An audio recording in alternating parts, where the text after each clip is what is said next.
বিস্ময়কর ও রহস্যময় মহাকাশ মানুষকে চিরকালই করেছে মুগ্ধ। প্রতিনিয়তই সেখানে উদ্ঘাটিত হয় নতুন নতুন সব অজানা তথ্য ও দৃশ্য। প্রাণের অস্তিত্ব অনুসন্ধানেও চলছে নিরন্তর গবেষণা।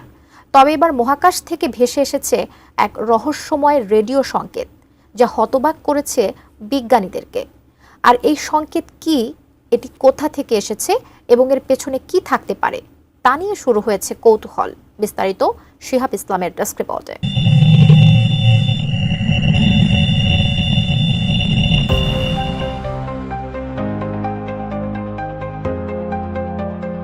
মহাকাশের অজানা এক বস্তু থেকে আসছে রহস্যে ঘেরা একটি রেডিও সংকেত। আর প্রতিটি সংকেত পৃথিবীতে পৌঁছাতে সময় নিচ্ছে ৪৪ মিনিট, যা বিজ্ঞানীদের মধ্যে সৃষ্টি করছে প্রবল কৌতূহল। মহাকাশ থেকে আসা এমন সংকেতের প্রথমবারের মতো সন্ধান পেলেন বিজ্ঞানীরা, যা এর আগে আর কখনো দেখা যায়নি। বিজ্ঞানীদের মতে এই সংকেত জ্যোতির্বিজ্ঞানের প্রচলিত তত্ত্বগুলোকে ফেলছে প্রশ্নের মুখে। লাইফ সায়েন্সের প্রতিবেদন অনুসারে বস্তুটির নাম দেওয়া হয়েছে ASKAP J1 8320911। এটি প্রথম পর্যবেক্ষিত হয় 1988 সালে। তবে সম্প্রতি অস্ট্রেলিয়ার মার্সিসন ওয়াইল্ডফিল্ড অ্যারে টেলিস্কোপের মাধ্যমে এর স্বাভাবিক আচরণ ধরা পড়ে। প্রতি ৪৪ মিনিট অন্তর এটি টানা ২ মিনিট ধরে শক্তিশালী রেডিও সংকেত পাঠাচ্ছে।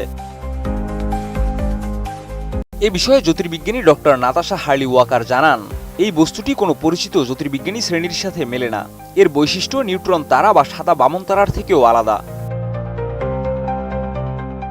তবে ডক্টর হার্লি ওয়াকার আরও বলেন, আমরা এই বস্তুটির আচরণ পর্যবেক্ষণ করে বুঝতে পারছি এটি হয়তো সম্পূর্ণ নতুন ধরনের কোনো জ্যোতির্বৈজ্ঞানিক বস্তু হতে পারে। কিন্তু বস্তুটির সংকেত নিয়ে আরও গবেষণার জন্য ব্যবহার হচ্ছে উন্নত রেডিও টেলিস্কোপ, বিশেষত অস্ট্রেলিয়ার স্কয়ার কিলোমিটার অ্যারে এবং অন্যান্য টেলিস্কোপের সাহায্যে সংকেতের উৎস এবং এর প্রকৃতি বোঝার চেষ্টা করছেন বিজ্ঞানীরা। গবেষকরা মনে করছেন এটি হয়তো একটি ধীরগতির নিউট্রন তারা বা সাদা বামন তারার একটি বিশেষ রূপ হতে পারে।